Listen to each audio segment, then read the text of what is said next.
Hello, everybody, and welcome to another great episode of My EdTech Live. Thank you so much for joining me on this wonderful day. And wherever it is that you're joining us from around the world, we thank you, as always, for all of your support. We appreciate all the likes, the shares, the follows.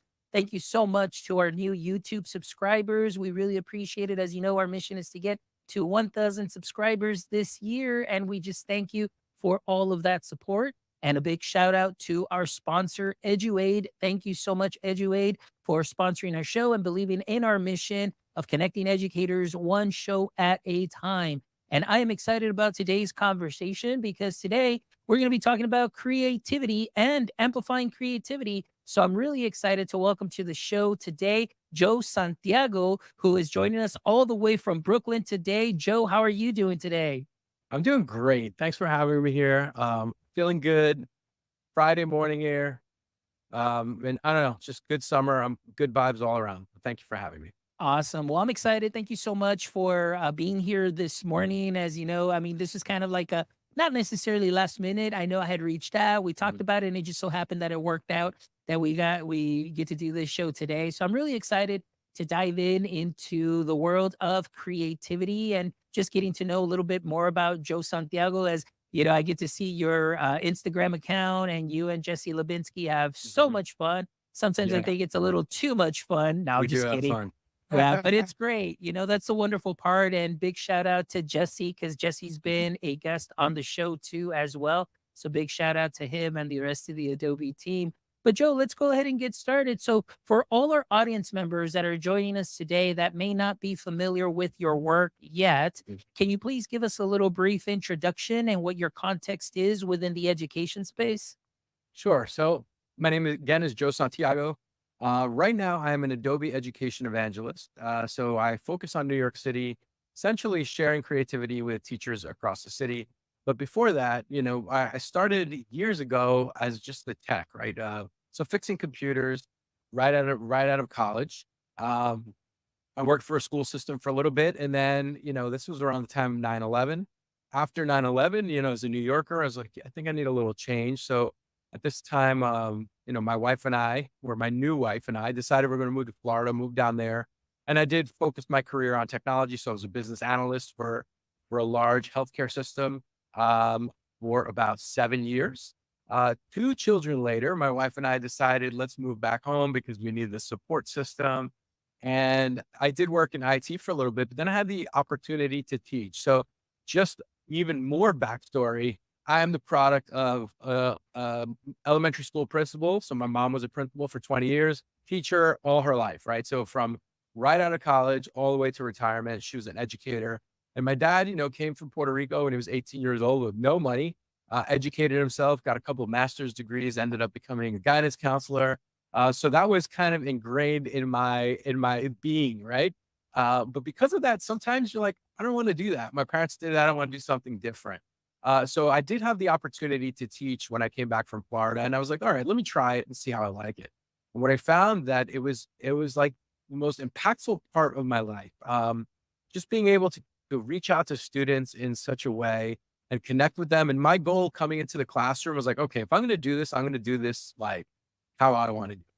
I wanted to show real world experience to all my students. So I took that what I learned in working in technology, and I was a tech teacher. So my goal was like, I'm going to teach you what people really use, not what we think you use, but this is like what they're using.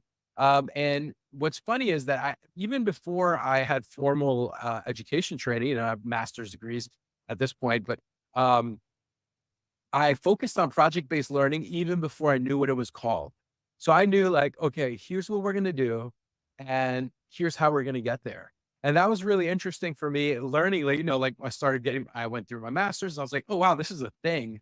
So that was really impactful. And, through this journey, I met a couple of students who really molded, I guess, where I am now because I had this student, real tall guy. He was sixth grade, but like 5'11", big kid.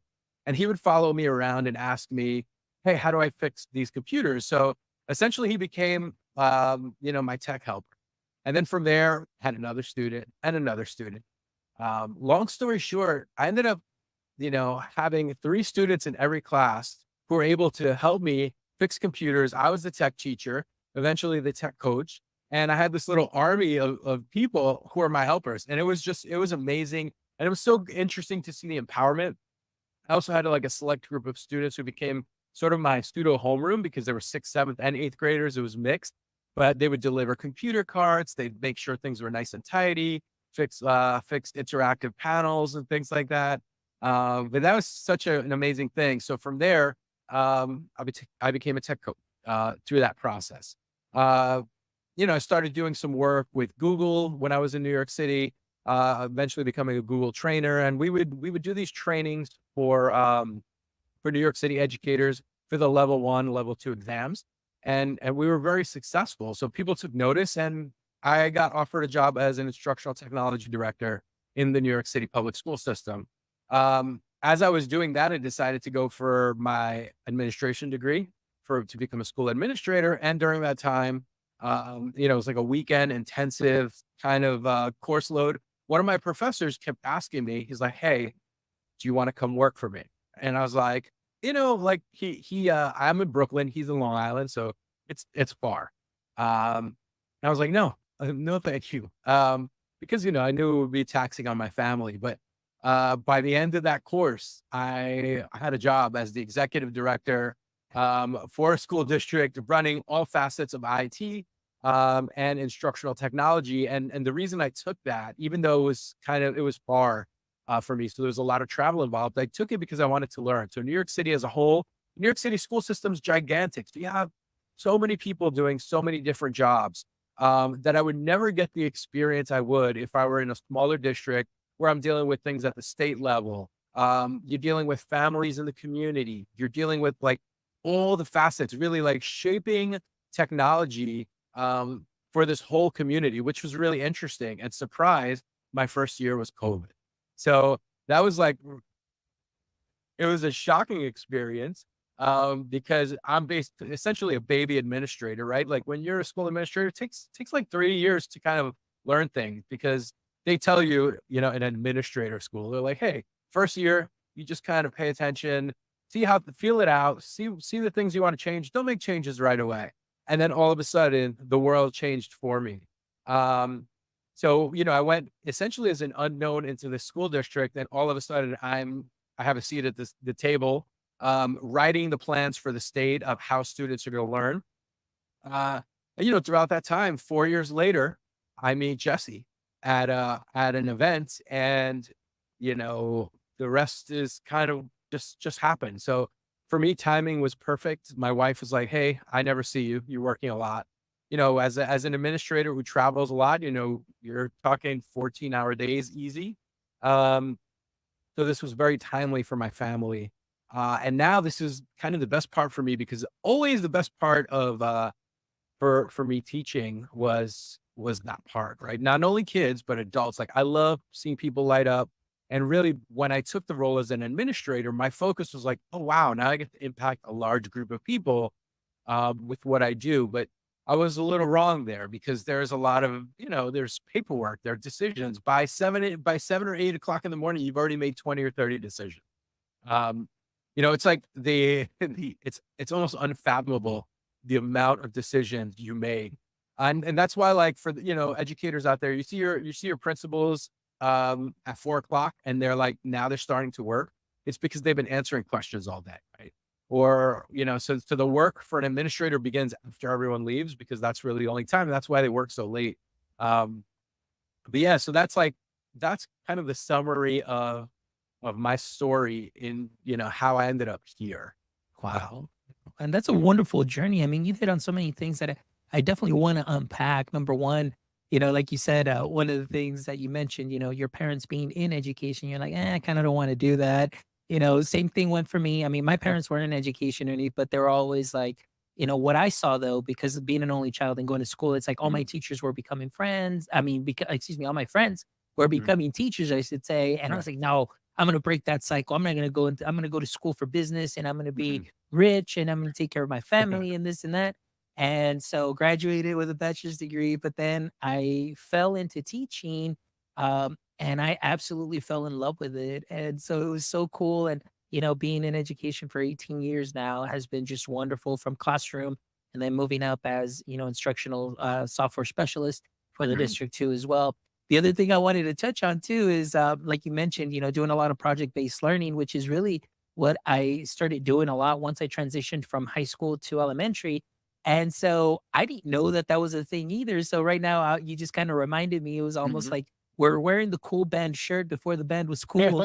And, and then everybody started, now I'm like, hey, this is a real thing. So that's great, because a lot of what you described and the feedback and the collaboration and just the community that you built with your students as you were describing the way that you would work together and that they would be out there on the campus and things of that sort, very similar and reminiscent to my story Mhm. too as well, being in the classroom and working with my students and teaching them how to code and teaching them how to do doing robotics and STEM camps, and really just hands-on learning within the curriculum itself. And really it's just a wonderful experience. So that really kind of touched my heart, because I was like, man, this is so cool that, the way the stories are, and very similar, and all that good stuff. But, also just the level of experience that you got to have in this period of time is something that is amazing. And one thing that I always admire from people is, taking a risk. And I know we're talking about creativity today. Mhm. And one of the things for me, as far as creativity, is taking those risks. But, going back to what you were saying, when you're like, hey, I've got this job offer, but I don't know. And I don't know if I should, because you knew that there was, some of that downside, obviously, Mhm. family being very important. But then at the same time, sometimes those opportunities, as you mentioned, don't come too often. And then to gain that level of experience would be something very beneficial. So you jumping in and taking that risk, and now that opened up a door to be able to work with educators and be able to teach adults, which is something that we were talking about backstage, where I was like, I'm lucky enough that I get to do some of these Adobe Institutes with Claudio Zavala. So big shout out to So Claudio. awesome. He's But so great. yeah, he is. But it's great, like you mentioned, is just that, like, my heart fills up with joy when I get to work with educators and show them something new, but making it about them. I was like, I don't want you to think about this as something that you're going to take back and do right away on Mhm. Monday. It's like, I want you to work on your own creative expression, because sometimes we forget about Yeah. that a lot because of the curriculum. So let's transition Mhm. into that now. So you Sure. meet Jesse. Jesse says, hey, there's an opportunity here. So tell us a little bit about that, and then now some of the work that you're doing as an Mhm. Adobe evangelist to help amplify creativity. Yeah, so I mean, that opportunity just came from a conversation, and they were looking for people. My name kept coming up. So really, like for those of you out there who are interested in doing this, and all you have to do is like look around at how people are doing things. My trajectory is different than others. So, a lot of people are on the national stage, but I was like super straight up New Yorker, just like pounding the pavement, making sure that people learned what they needed, right? And I tell people, like, if you're a good person and you work hard, for the most part, things are gonna work out because, um, listen, we've all worked with people who are like, oh, they're different people rise to the top in different ways, right? My thing is keep it positive, build relationships, help people because one day you're gonna need a little help and people are gonna be there. And also like the same way people rise, they fall, right? So people, you can be like the next best thing, and then all of a sudden tomorrow you're not. So just be aware of that in how you treat people and work with people. So now, like all my experience and really like the creativity piece that I didn't talk about is so behind me is my DJ setup, right? I've been doing this since I was 14 years old. So that story started as a kid. Like, I'm well into my 40s at this point, and I'm still doing it because it's my kind of creative outlet. And during the time of my like traditional career, I also was like DJing nightclubs for 5,000, right? So that's another side of me. And that's really the creative piece. And what's interesting about my work now at Adobe is I get to plug all that in. So I learned Photoshop when I was around 18 years old. So it was just like basically new Photoshop. And we would go into Kinko's at like 2 o'clock in the morning because we could rent terminal. And that it was cheap at that point. It was like $9 or something. Whereas in the day we could afford it, right? We're kids. So we go and we would go to Kinko's and design flyers for our event. And that's really how I started to learn like how to use Photoshop and creativity. And as a kid, I used to paint and I was always drawing. I was that kid, right? Always doodling or so the creative side was always there. And throughout my years, dabbled in some like graphic design and some websites and things like that. But this is the thing behind me. This is the one that sticks forever.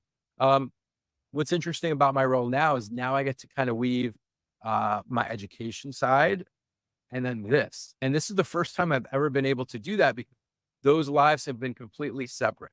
So I always had a regular job and then I used to do gigs, on the side. Right. So, and at one point there was a path that I could have taken where you know, what I was making at my regular job was almost equal to what I was making DJing just on 1 or 2 nights a weekend, So I had to choose. I chose what was best for my family. Stick with that because that the bigger you get, that world it's busy. I was driving around to go to my job as executive director, but here it would have been like traveling, and you're never seeing people. So I made the decision. So this is kind of my creative outlet. But now, like for the first time, I get to like wear it proudly, and this becomes part of my work, which is really interesting. So the creativity piece, like I finally get to be in a position where all those parts of me, I get to share with others. And really like now that I'm thinking about like how this works for me in the future, because I worked so hard to separate it. Now it's like, okay, how am I bringing this together so that we can impact kids? Because there are tons of people like you and I, um, that whose needs really weren't addressed in school, right? So I remember 8th grade. I remember my teacher drawing the Civil War in chalk on the board. And I use this frequently when I do sessions because like that's one of the like I remember it vividly. I don't remember much else about 8th grade, but I remember her drawing on the board. And now as an adult, I can reflect and say, oh wow, like I'm a really visual learner, not just like a visual, like I can see it and I can do it. I'll remember it like, you know, almost photographic, right? So like there's situations where I will remember, I can close my eyes and I can visualize. And that really helped me in my tech career too, because when sometimes you're supporting someone, they call you and you're just like, you close your eyes and I would visualize, okay, you're going to click here, you're going to do this, you're going to do that. But not until I was an adult did I really understand that. So part of my role now is I get to work with so many different teachers and say, hey, there are a lot of people like me. And like using tools like and listen, I'm an evangelist for Adobe, so we use Adobe Express, but whatever tool you're going to use, like allow kids different outlets. And that's why I like project-based learning, because there you can do different jobs, right? Hey, you're really good at this, you're really good at that. So you can kind of like split things up, and that's how it works in real life, right? So at my job, maybe I'm really good at one thing, someone's really good at another, and we work together. And I know like as educators, we want to give the student the whole well-rounded experience. Um, but we need to understand that, there are different personalities and different learning styles in those classrooms. And maybe you look at someone and you don't see that, but maybe it's in there, right? So they're like, you can't tell what someone's learning style is just by looking at them. You need to kind of dig deeper. So that's kind of what I try to do, here at Adobe, and just work with teachers to have kids create and do different things, because at the end of the day, you know, not everyone realizes what I did, right? Like sometimes you need to be led to that. Yeah. So it's just, I kind of went off on a tangent there, but No. it's like, this is like my feelings of the way things are. Um, we just need to, I think overall, like as a society, we need to do better in understanding people's differences and helping them achieve their best. I love that. And a lot of the things that you mentioned too, especially with project-based learning, I myself can really, you are spot on because of my experience too as well. I think the mentality, like you mentioned, okay, so when I was in school, maybe I wasn't the best student, and I'm not talking about like being a troublemaker or anything. It's just, as far as learning. And then right now you mentioned that anecdote that you said about a teacher drawing and seeing that on the board, and then that just I'm sure you still remember it today. And I don't It's know. like Yeah. I'm there right now. Well, let me tell you something. The only thing that I remember from high school, well, obviously I was in band, so I remember like a lot of the band trips Mm. and being in chess. But the only thing that I remember from a classroom, it was in ninth grade, and it was from a substitute teacher. Oh, wow. And so what happened is my biology teacher was out that day. Mr. Margot was out, and Mr. Rodriguez came in, who was a substitute teacher, but he was a former chemistry teacher. But so he came in, and what we loved about him is the way that he made us feel and the way that he made the learning fun. Now, I don't remember a lot of the lessons too because Mhm. he would go off on a tangent. Like he never did what Mr. Margot left to do. He's like, no, no, don't worry about that. Let me teach I've you got this. some of the real stuff that you'll need, which kind of reminds me of like, your approach and my approach in the classroom too as well. I always said, you know what? And even like doing trainings, like you mentioned, like the Google level 1, level 2, Mhm. doing those in my district, I just like kind of like lean it out and trim the fat and give them exactly what it is that they need. Mhm. But then what I'll do is the resources that are built, we build, based on what we're doing on a day to day within our curriculum or within a school setting. So then they're like, "Oh, I get it now." So Mr. Margot reminded me of that. Excuse me, Mr. Rodriguez. What I remember is that he came in and he said, "Guys, I'm going to teach you the most important thing that you'll need to know, and you won't need to know anything else after this for chemistry." He goes, and he goes up to the board, and in big letters, he writes, "C. Hopkins Cafe." And we're all looking at each other. You've got like 25 kids, ninth graders just there. See Hopkins Cafe. We're trying to figure it out. He goes, "This is all you'll need. These are the 7 elements that the human body needs to, for you to survive. And that's it." So I've never forgotten See Hopkins Cafe, which is carbon, hydrogen, oxygen, phosphorus, potassium, iodine, nitrogen, sulfur, calcium, and iron.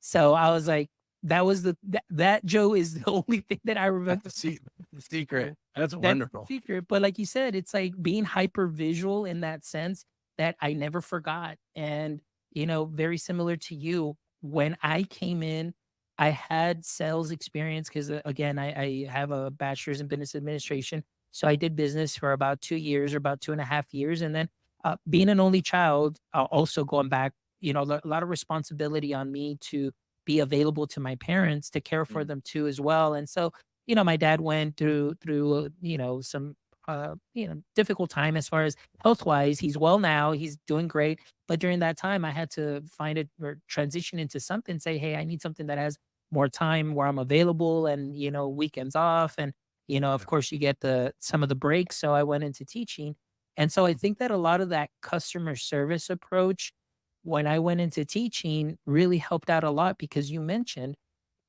we don't know, we work with various personalities, but we don't know quite yet what is that student's strengths Mhm. and to play to their strengths for that learning process. And that's something that really helped out a lot that my students, I not only treated them as students, obviously, but I also treated them as customers where I was like, I've got 26 customers that I have to teach algebra to, and not every customer is going to buy algebra the same way. So I need to kind of figure those things out and know how they learn and play to their strengths. And that's one of the things too that really helped out a lot and that I see is something that can be or can bring much success to students within the classroom setting to be able to offer alternatives and multiple modalities of showing that they have mastered the learning, whether it's a digital learning artifact, whether it's something that they draw, whether it's something that they create, whether it's a, Google slide or they do a screen recording of themselves. If you give them multiple modalities of sharing that with you, there's great way to assess that learning is taking place and you're playing to their strengths. And I got to see the fruit of that in a lot of students that would come in, being very shy. Maybe there's students that didn't like to, participate and speak up in front of the Mhm. class. But when you would give them an alternative, with a Chromebook, they would speak loudly through a Yeah. Google slide presentation that they created on their own. Or, they would record a little screencastify narrative of what it is that they're doing, or they would create a graphic and so on. And that's something that I think is I've seen the fruit of it, I've seen the success, and I absolutely agree with you in that sense. And so, when I go into these trainings too with, adults, it's also playing to their strengths and finding out what their needs and wants are. And it's so important. And that creative component now of now bringing in kind of that business side, that teacher side, but Yeah. also that creative side that you bring in your own personality into it and play to your strengths too as well is something that's wonderful when you get to marry all of the things that you love and It, bring it it to your job. It's awesome. it is awesome. And just in you talking about strengths, what we like to say at our session, hey, you're not going to walk out of here an expert. If you can learn one, two, three things today, that's wonderful. So, and I think that's something I think education does. They expect you to go to some sort of professional development session, or maybe you're in a professional learning community and you're coming back and you're going to turnkey to the entire staff on Monday. That's like, it's wild. And sometimes I feel like that's just checking boxes, right? Oh, well, we have to show this. So let's check that box. But the reality is we don't expect our kids to be experts after one period, right? Or like after a couple of lessons. Oh, well, now you're an expert. Now you can kind of teach the class. But yet with adults, we do that, which is very interesting to me. So I always tell people, you learn one, two things today, awesome. And really, like, I think because of that, like that, if you say that early on, um, you make those connections early on because some people aren't creative, right? Maybe they feel like, oh, I'm not a creative person. If you do that, immediately alleviates, and you have people who are willing to try different things. Um, I was just this is just something I've been thinking about as you're talking, but it's funny. Like you think of as a student, right? Kindergarten, you're drawing. You're still drawing up until probably like, I don't know, 6th, 7th grade. And then all of a sudden it becomes like heavy text based. We're writing, we're writing, we're writing. Then we go to college to prepare ourselves and we write some more. Don't really get to be so creative unless you're in a creative, right? So for the most part, educators are typing, right? We're reading, we're typing, or we're creating something similar to that. Then we become teachers, and then we get to create again a little bit. Maybe like you're making a bulletin board, you're creating, right? If you're an elementary school teacher, you're creating more. The upper grades create less. You become an administrator, you're creating nothing except for uh like presentations, to say here we did this and that. Um, so what I find is like the older we get, we disconnect ourselves from creativity. Uh, and that's a bad thing because creativity is therapeutic, right? Like when I create something, I can get lost in that. So being a creative type all my life and then really stopping in my tracks to be like a hardcore administrator and dealing with the problems where I didn't have the space to create. Coming back to, this role right now, um, where I get to create all the time is beautiful. So what I like to tell educators out there, like take some time to be creative. Um, Even if you feel like you're not a creative type, it's in there. Try it. And you're gonna feel that therapy just kind of set in. Just even if it's not on a computer and you want to like draw something or cut paper, like something as simple as that. Once you start doing it, you're going to see that you're going to want to have your kids do it.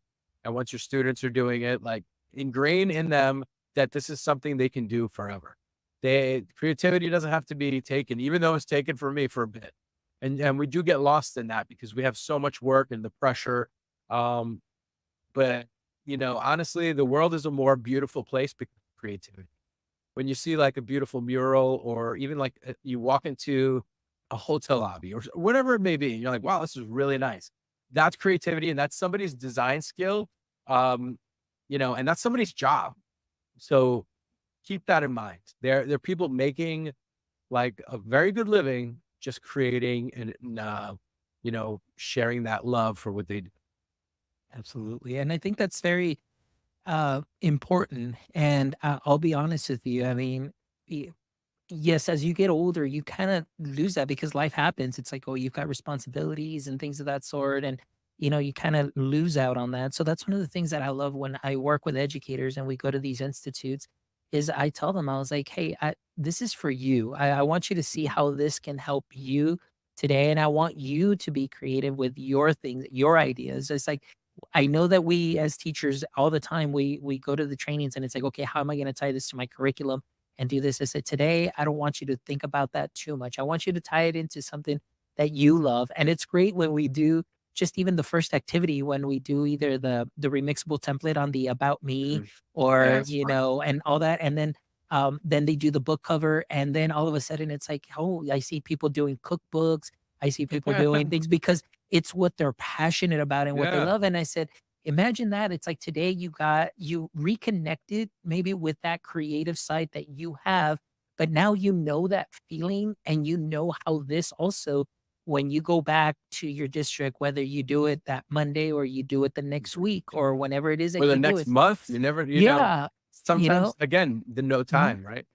Exactly. I said, you don't have to go do this right away, but when it comes time to do it, you have this option. And just remember how you felt creating that. And think about your students too, as well, where now you're giving them an opportunity to have this wonderful tool that they can do video, they can do animations, they can just bring their thought process, their creative process out and show you a beautiful learning artifact that has their own special touch to it and their own just, that their heart, they put it out Yeah. there, and it's something that's great where now you get to see how they learn, you get to see their thought process, you get to see their creativity, and that's something that is wonderful and amazing. And I know for myself, yeah, it was back in about 2017, 2018, I think it was my 2nd TCEA that I had Mhm. gone to, and at the time, it was, Adobe Spark. At the time, it was like, I heard. that was the huge thing, and so I started creating a lot of stuff on that and getting more involved just in that creative process, just creating graphics, creating quotes, creating things of that sort, and of course tying it into my classroom. But you're absolutely right. And the more that you put yourself out there, sometimes, there are a lot of people there that can be very critical and be like, huh, like you just keep doing the same thing. Like I was like, hey, and Right. it kind of hurt a little bit at first Mhm. because I didn't understand. I was just kind of putting myself out there, but I got some wise words, and I don't know if you ever got a chance to meet him, but well, obviously Claudio too helped out a lot in Mhm. my creative process. He's a big influence.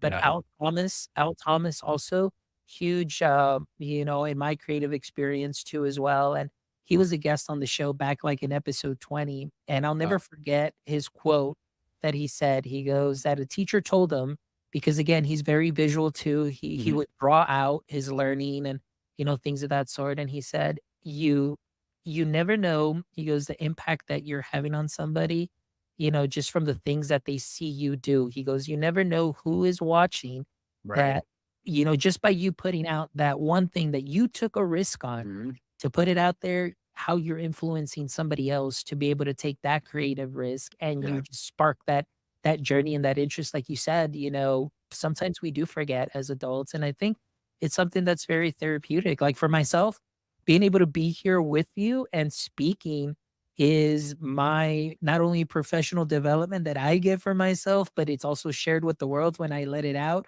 It's But then amazing. Yep. but in creating the clips and finding those specific sound bites that, Mhm. I love searching for that and putting it out there to inspire people.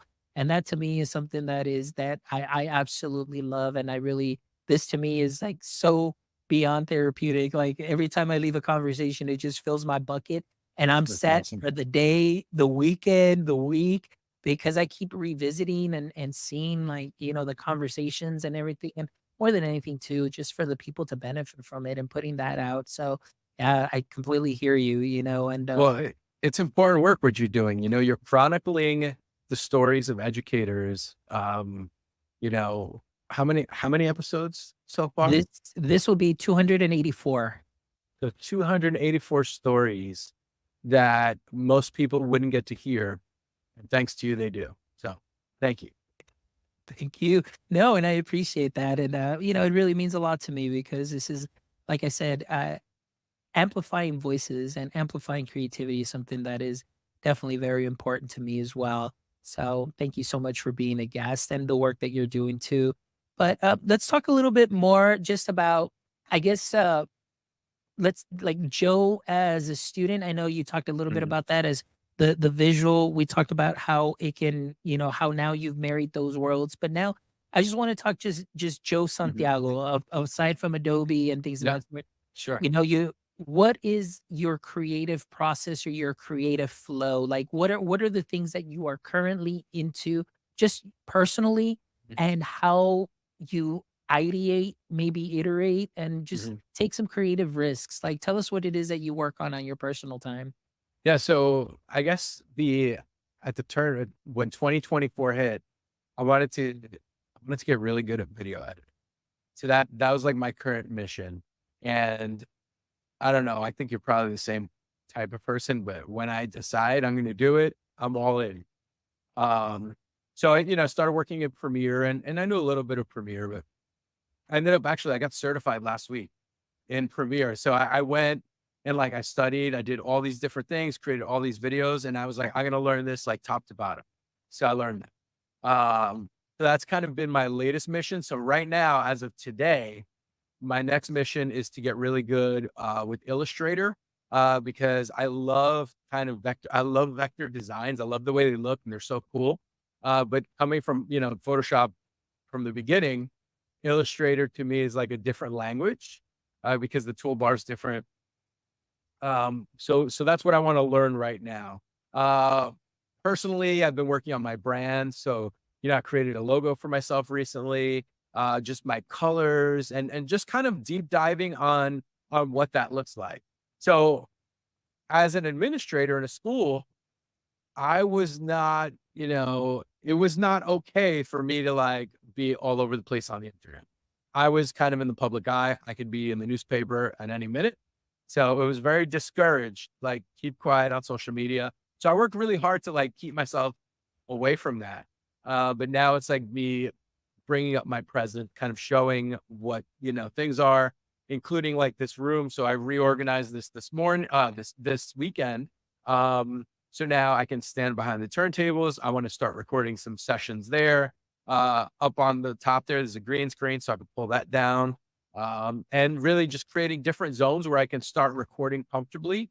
Because what I find that I do like creating content, but sometimes the setup process of creating content is daunting and it's paralyzing. So I'm trying to create a situation for myself where I can flip a couple switches, hit record, and get some good tutorials out and some good instructional content. So that's my love. I was recording instructional videos when I first started teaching. So I would record and I would use myself as my co-teacher. So I'd record the lesson because like when you're teaching, like I was middle school, so you teach 7 classes, right? The kids in the middle get the best lesson. The last ones, they get like a good lesson, but maybe you forget something because you in your mind you said it already. The first ones, they get good lessons, but that sweet spot's in the middle. So what I would start doing for like technical work, like just teaching them how to create different things is I would record myself and I'd play that video and I would act as my co-teacher. So I'd walk around, I'd help kids who are struggling as they're watching that. Um, and it was really interesting because at the time, not many people were doing that. So the kids would be so tuned in. And I'm talking like kids who are usually all over the place. They were so tuned in to me on the screen that I was like, oh, I'm onto something. So that's really a passion of mine.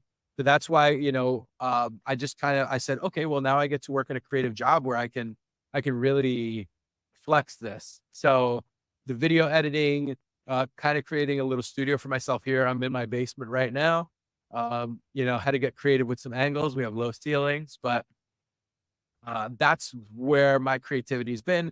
And I also like to build things. So, I'll just start putting things together. I'm like, all right, I'm known for like, okay, I don't like that wall in my house. I'm going to rip it out. And like, all of a sudden I got a full renovation of my house. My wife knows that about me. As soon as I say, hey, we're going to do this, she's like, uh-oh. But it always comes out great. So, but that's my kind of thing is I like to build, I like to create. And right now, like the video space and the music also. So kind of getting myself studio together. That is the right now. Yeah, so that's great. And that's wonderful that, you know, it, for anybody listening to the show, it's never too late to tap in to that creative process, the things that you wish you could do, you can do them now. And there's so much access to so many things now and just learning new things. And, right now we were talking about video and that the creative process and so on. I think it was maybe about before 2020, I think, or if it was maybe during 2020 or 2021, there is a gentleman on Twitter. I can't remember. I used to follow him, but he does one creation a day. Like he never fails.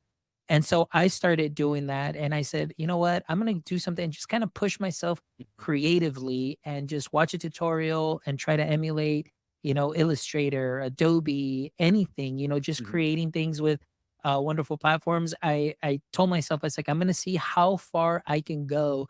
I made it to 86 straight days of Wow. little videos, but using, going back, using tools in different ways and in different ways that I learned. And so I have all of those videos documented on my YouTube channel, which is my Tech Teacher That's 1381 super channel. cool.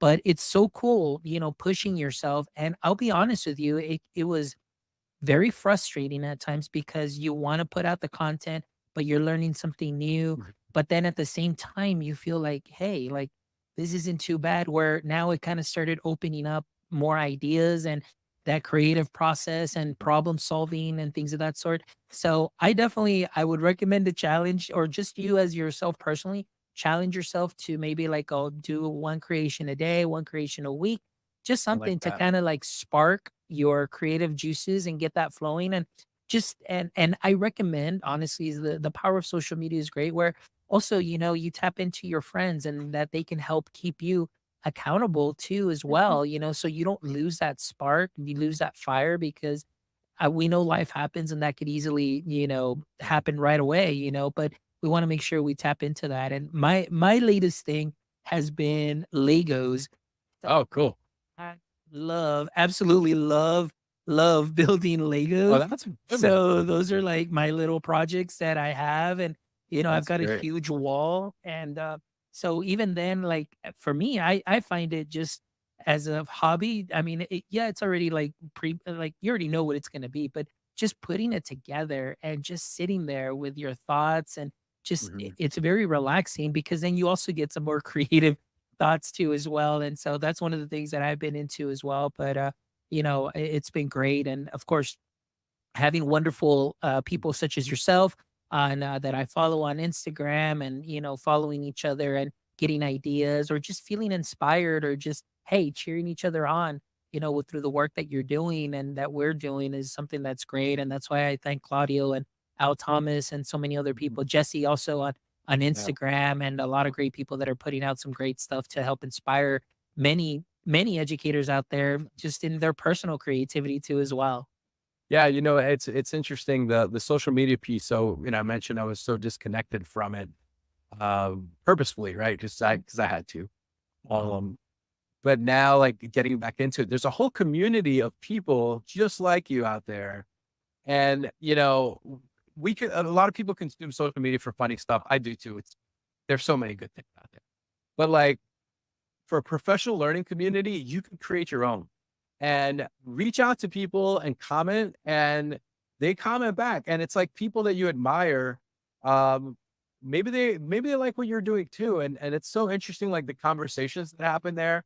So again, like, I'm an older guy. So for me, it's like tapping into that is very has been very interesting. And you know, it's been eye-opening. It's really cool. Like I have a great group of people that I've been communicating with who are creators and kind of share different things. So, another thing I do is I have a Cricut over there. So I've been making t-shirts and like fun stuff like that. But they're communities for everything you want to learn. There are people out there who will gladly share what they know. Um, so definitely like tap into other people to get that creative inspiration because it's out there. You just have to decide which direction you want to go. Do you want to consume only silly memes, or do you want to learn some stuff? And I like a little bit of both, but mostly learning. So kind of fun.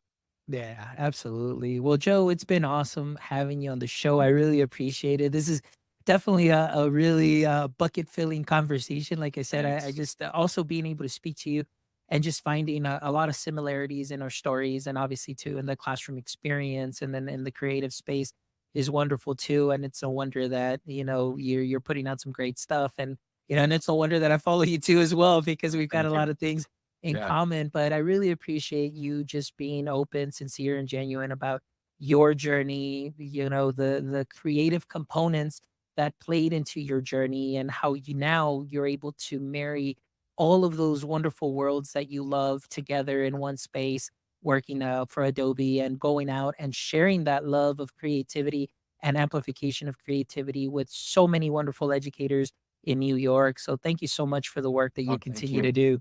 And thank you for having me. This has been great. It's this has sparked a lot of thought for me. So I'm sure a lot of creative ideas will come just from this conversation. And thank you for helping me tap into that creative outlet. So I really appreciate it. It's been wonderful. Awesome. Well, thank you. But before we wrap up, Joe, we always love to wrap up the show with the last three questions. And I know I Mhm. sent those over, so hopefully you got to see a little bit of them, and maybe, we'll see what we can do. So this is Mhm. kind of like not necessarily a quick fire, but, Yeah. we always just end the show with these. So here we go. Question number one. As we know, every superhero has a weakness or a pain point. So I want to ask you, Joe Santiago, in the current state of education, what would be your current pain point, or like I always like to call it, maybe your kryptonite at this time? Well, personal pain point is perfection. Sometimes I want to be too perfect. Uh, I think current pain point in education is really um, testing for kids. Like there's such an emphasis on testing, but not enough emphasis on total child. And I do understand the value of testing because, you need metric. However, there's a whole group of kids who don't do well in that. And because of those metrics, sometimes they're seen as less intelligent than others, where perhaps that's not the case at all. Maybe they're very smart. They're just they haven't been given that opportunity to show that. So, in our conversation here of creativity, that that is kind of something that we need to figure out. We need to do better with that. Yes, measure students. We need to do that. Very important. Let's measure students in ways that all kids can really show what they need. Absolutely. Absolutely. Thank you so much for sharing that. I know many years ago, there was a gentleman who said, when I worked in Arizona for 1 year. He said, I don't know what the expectation is from the state, where they are providing a unimodal test, or like a standardized test for, just students that learn in multimodal ways. I mean, it just kind of doesn't make sense, in that. So I agree with you on that too. I wish there were different ways to providing those metrics and showing learning, like we talked about in the classroom, with project-based learning. You can still see that there is mastery in, the content based on, different varieties of tools and presentations. It doesn't always have to Mhm. be just A through D, so Yeah, I agree with you on yeah. that. If All the right. answer is always C. Yeah, that's what I have. A great friend of mine, he's a math content specialist. He always says, "You know what, guys? If you don't know the answer, just go see all the way down. You'll be Yes. fine." All right. So question number two, Joe, is if you could have a billboard with anything on it, what would it be and why? If I could have a billboard with anything on it, what would it be and why? I don't know. I've the thing I see is just like a bunch of kids creating, like, um, just again, like take that last statement about testing and like kids creating, but like if we could create such a billboard that would have such an impact on people to say, yes, we need to change that. That would be that billboard, right? Showing like the benefits of all different, careers and I don't know. We focus a lot on college, but and I think, for most people it's the right thing to do. I have friends that are very successful without that. But we have a whole group of like vocations that need attending to, who are making wonderful livings. I think we need to kind of advertise that, like, hey, there's so many different jobs out there for you. And I think, you know, again, we need to do better at that. Like even at the high school level, show kids the different things. So my billboard would be like advocating kind of a change in what we focus on for the future of children. There you go. Sounds good, man. I love it. Yeah. That's wonderful. Great. And it's a great message too, as well. All right. And then the last question, Joe, is there and maybe something different. I don't know. It may be, it may very well be the DJing, or Mhm. now it may have changed, but I always like to ask, is there a hobby or favorite activity that you wish you can turn into a full-time profession? I mean, honestly, I have so many. You know what I would do? Like if I had to just drop everything, I would renovate houses. That's what I would do. Yeah, I started doing that like 21 years old. Like I love That is awesome. I kind yeah, of figured like that when you say you knocked down some walls and I have you're like changing zero things. problems. Like I would do that if I knew that, that if there's a gamble there, right? When you start doing things like cost thousands and thousands of dollars in material, not even like a month, right? So not even like um, the basics. You just bought tiles, they cost you $20,000. So so if I knew like things would be okay with that and I could survive really well, that would be the place out.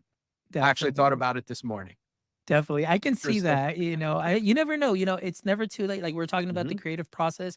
It's never too late. I'll be on the lookout for the Joe Santiago renovation show. Right. You never No, we can know. do that, and that's a Yeah. thing. That There might be a there could thing. be a thing. There could be a thing. And then that'd be amazing. So I could definitely see that. But Joe, again, thank you so much for spending your morning with me, sharing your story, amplifying creativity and inspiring so many of our listeners that are going to be catching this episode. So episode 284 of Woo-hoo. like, I love the way that you put it, being able to chronicle and amplify stories that otherwise may have not had the opportunity to be heard. I never thought about it that way. So thank you so much It's saying like that. it is. You're creating a library of stories, of educators. That's a story in itself because if you think of COVID and beyond, right? Like that story has shifted, the way we talk about a lot of things, and really, like you are the time capsule in what you're doing. So That that's is awesome. awesome. That's And it's awesome. Thank you so much. And for Bro. all our audience members, thank you so much, as always, for all of your support. If you're catching us right now, please make sure you also jump over to our website at myedtech.life, myedtech.life, where you can check out this amazing episode and the other 283 amazing episodes with creators, educators, professionals, founders. We've got a little bit of everything just for you. And I promise that you can take some of those knowledge nuggets and sprinkle them onto what you are already doing great. And if you haven't done so yet, please make sure you follow us on all socials at My EdTech Life. And don't forget, jump over to our YouTube channel, give us a thumbs up, subscribe to our channel. Our goal is to get to 1,000 subscribers, and we are almost there. So thank you, as always, for all of your support. And my friends, as always, until next time, don't forget, stay techie.